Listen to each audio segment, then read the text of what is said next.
আসসালামু আলাইকুম এভরিওয়ান, কেমন আছেন সবাই? আশা করি সবাই ভালো আছেন। আমিও আছি আলহামদুলিল্লাহ ভালো।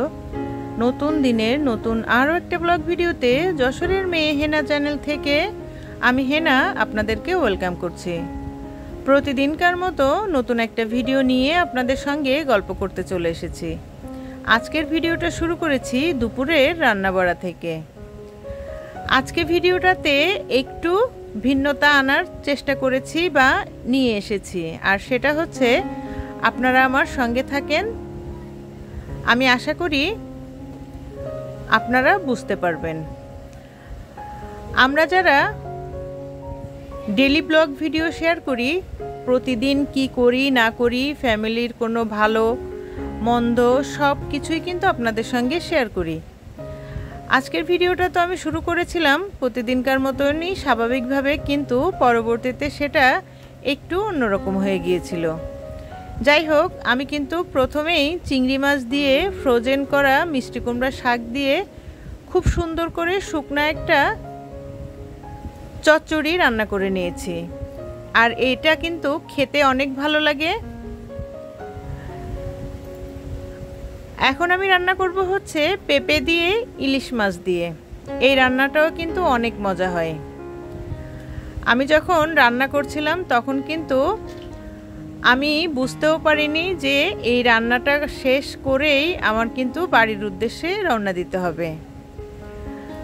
কিছুদিন যাবতীয় একটু নিজের বাড়িতে যাওয়ার জন্য চেষ্টা করছিলাম, যাব বলে আর যাওয়া হয়ে উঠছিল না।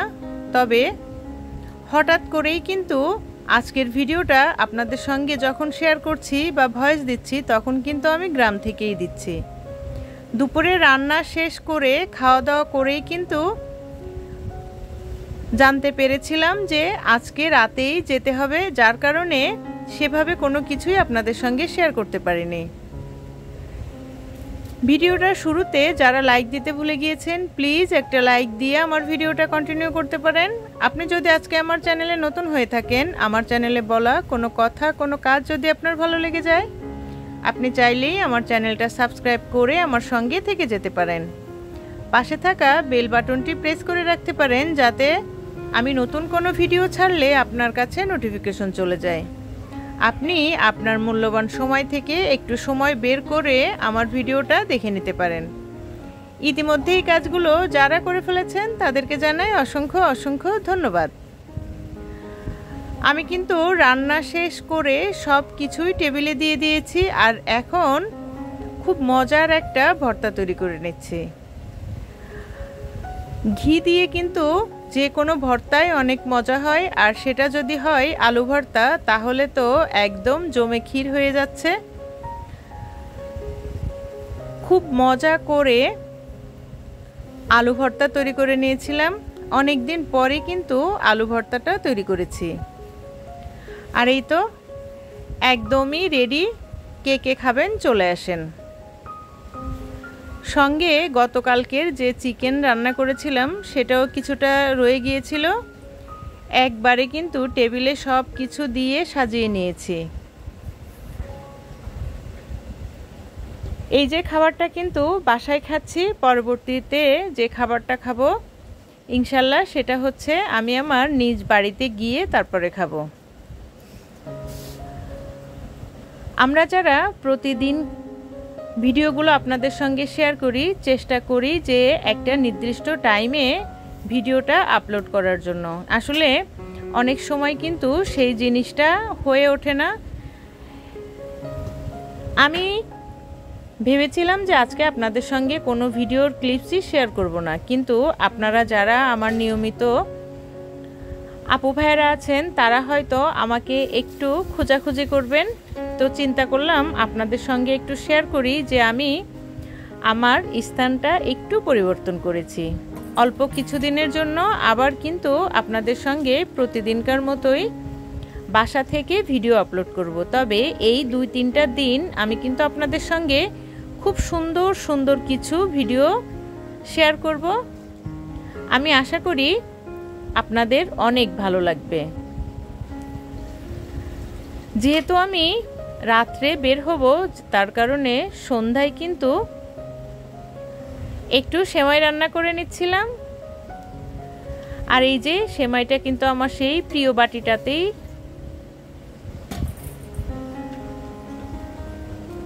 আমার পছন্দের জিনিস কিন্তু আমার রেখে দিতে একদমই ইচ্ছা করে না। আর আমি ওরকম মানুষও না যে একটা জিনিস কিনে এনে ব্যবহার না করে রেখে দিব।